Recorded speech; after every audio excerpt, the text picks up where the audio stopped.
अस्सलाम वालेकुम।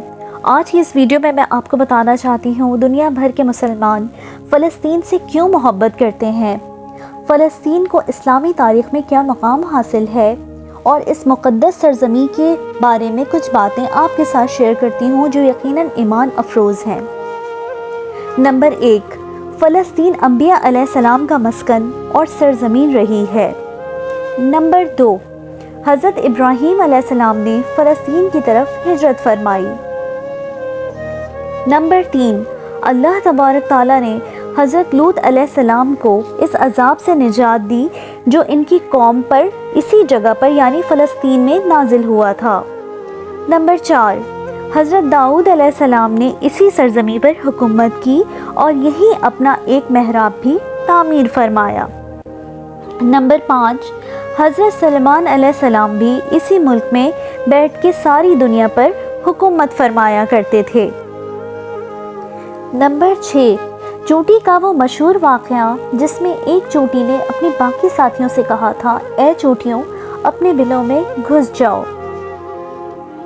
यही इस मुल्क में वाक़े इसक़लान शहर की एक वादी में पेश आया था जिसका नाम बाद में वादी अन-नमल रखा गया यानी चोटियों की वादी रख दिया। नंबर 7, हज़रत ज़करिया अलैहिस्सलाम का महराब भी इसी शहर में है।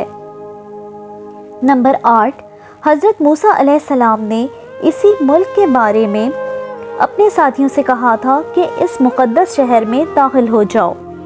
नंबर 9, इसी शहर में कई मौजज़ात हुक्म पजीर हुए जिनमें से एक कुंवारी बीबी मरियम सलामुल्लाह अलैह के बदन से हज़रत ईसा अलैहिस्सलाम की विलादत मुबारका भी एक मौजज़ा है। नंबर 10, हज़रत ईसा अलैहिस्सलाम को जब इनकी कौम ने कत्ल करना चाहा तो अल्लाह तबारक ताला ने इन्हें इसी शहर से आसमान पर उठा लिया था। नंबर 11, विलादत के बाद जब औरत अपनी जिस्मानी कमज़ोरी की इंतहा पर होती है तो ऐसी हालत में बीबी मरियम सलामुल्लाह अलैह का खजूर के तने को हिला देना भी एक मौजज़ा इलाही है जो फ़लस्तीन में ही पेश आया।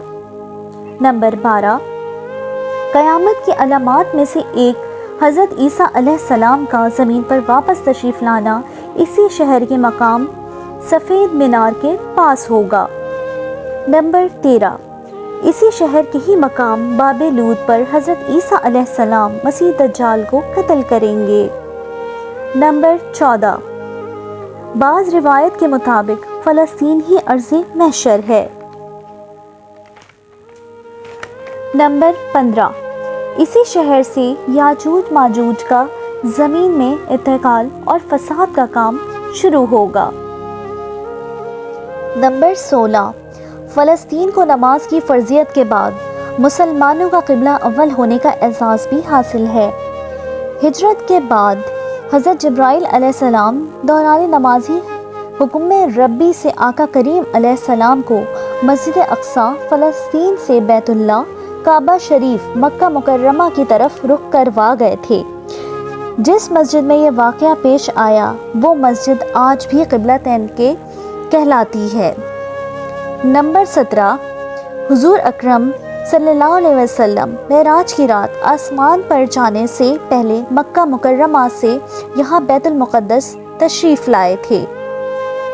नंबर 18, सरकारे दो आलम सल्लल्लाहु अलैहि वसल्लम की इब्तिदा में अंबिया अलैहिस्सलाम ने यहाँ नमाज अदा फरमाई और इस तरह फ़लस्तीन एक बार फिर तमाम अंबिया अलैहिस्सलाम का मस्कन बन गया।